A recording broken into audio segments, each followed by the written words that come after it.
కడప జిల్లాలోని బ్రహ్మంగారి మఠం వ్యవహారం మళ్లీ వివాదంలో పడింది.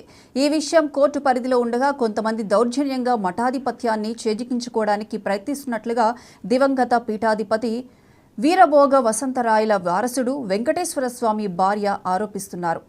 ప్రత్యర్థుల నుంచి తనకు ప్రాణహాని ఉందంటూ ఆమె ఎస్పీకి ఫిర్యాదు చేశారు. పీఠాధిపత్యం కోసం ఇద్దరు భార్యల మధ్య వారసత్వ వివాదం మీద ప్రభుత్వం వేసిన కమిటీ నివేదిక కోర్టులో ఉంది.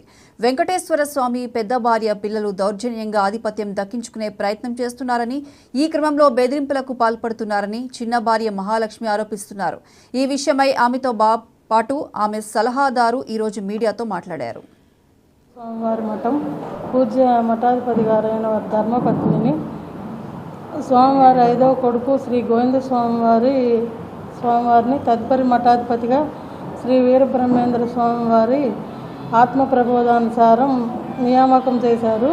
ఇది గౌరవ హైకోర్టు నందు ఉంది కాబట్టి ధార్మిక పరిషత్తు పరిమిత అధికారాలతో ఫిట్ పర్సన్ని నియామకం చేశారు. మఠంలో ఉత్సవాలు తిలకించడానికి ఆహ్వానం పంపి ఫిట్ పర్సన్ గారు ప్రత్యర్థులకు అనధికారికంగా కార్యక్రమాలు చేయడానికి అవకాశాలు కల్పిస్తున్నారు. అలా చేయకూడదని లీగల్ నోటీస్ కూడా మేము ఇచ్చి ఉన్నాము. మఠంలో మా ప్రత్యర్థులు శివరాత్రి రోజు మఠంలో గొడవలు చేయడానికి శ్రీకారం చుట్టారు.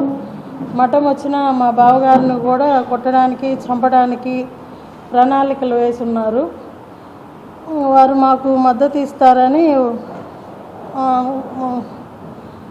వారు ఈ విషయం తెలుసుకొని మఠం నుంచి వెళ్ళిపోగా వారు నేను ఉంటున్న మహానివేదన మందిరంకి వచ్చి వెతికి అన్నీ ఎట్లా అంటే అట్లా మాట్లాడడము, సోషల్ మీడియాలో మరీ విపరీతంగా పెట్టడము, దారుణంగా పెట్టడము అలా చేస్తూ ఉన్నారు.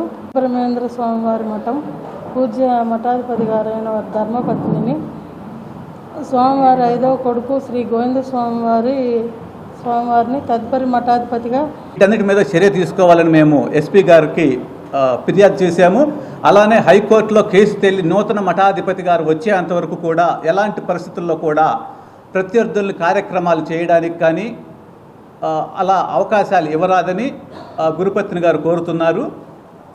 అలానే మహానివేదన మందిరంలో గురుపత్ని గారికి అతి దగ్గరగా ఉండి చంపుతామని ఇట్లాంటి మాటలు మాట్లాడుతూ ఉన్నారు. అది అతి తరచుగా అతి సాధారణంగా జరుగుతున్నటువంటి వ్యవహారము. అందువల్ల ఏంటంటే గౌరవ ఎస్పీ గారికి మాకు పోలీస్ ప్రొటెక్షన్ కూడా ఇవ్వమని